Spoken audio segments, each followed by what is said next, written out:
ఇవాళ ఢిల్లీకి సీఎం రేవంత్ రాష్ట్ర సమస్యలపై కేంద్ర మంత్రులతో భేటీలు, తిరుమలగిరి సభపై అధిష్టానంతో చర్చలు. ఢిల్లీకి బనకచర్ల పంచాయతీ సిడబ్ల్యూసీని ఒప్పించే ప్రయత్నంలో ఏపీ, మరోసారి కేంద్ర మంత్రిని కలవనున్న రేవంత్.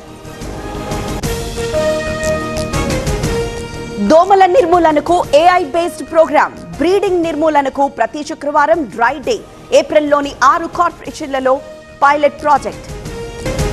మామిడి కొనుగోలుకు ఏపీ చర్యలు, సీఎంఓలో రోజువారీ సమీక్ష, 3 కలెక్టరేట్లలో కమాండ్ కంట్రోల్ సెంటర్లు.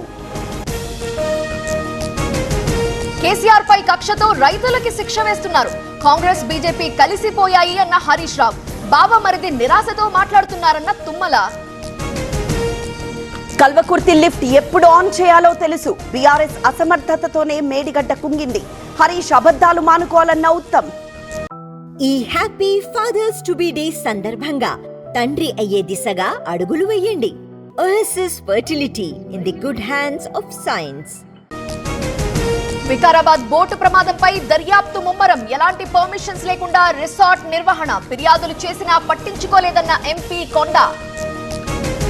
బనకచర్లపై తెలంగాణ అడ్డుపడుతోంది, మిగులు జలాలు వాడుకుంటే తప్పేంటి, తెలంగాణ వైఖరిని తప్పుపట్టిన మంత్రి జనార్దన్ రెడ్డి. 11 ఏళ్లలో ఎన్డీఏ సర్కార్ చేసిందేమీ లేదు, తెలంగాణకు మోదీ ఏం చేశారో చెప్పాలి, రామచంద్రరావుకు పొన్నం కౌంటర్ లేఖ. ఖమ్మం జిల్లాలో డిప్యూటీ సీఎం పర్యటన, మధిరలో అభివృద్ధి పనులు ప్రారంభం, ఇందిరమ్మ ఇళ్ల లబ్ధిదారులకు పత్రాలు.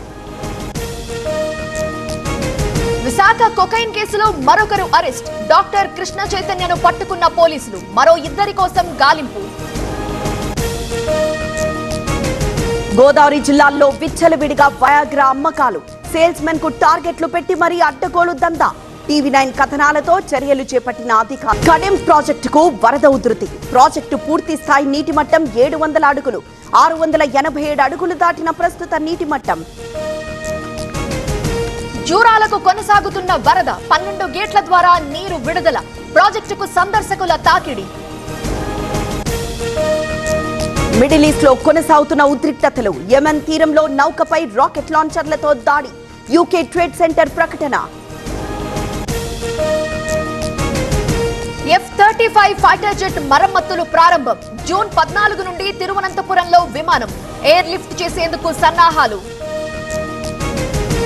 మాజీ సీజీఐ బంగ్లా ఖాళీ చేయించండి, కేంద్ర ప్రభుత్వానికి సుప్రీంకోర్టు లేఖ, పదవీ విరమణ తర్వాత కూడా బంగ్లాలోనే నివాసం.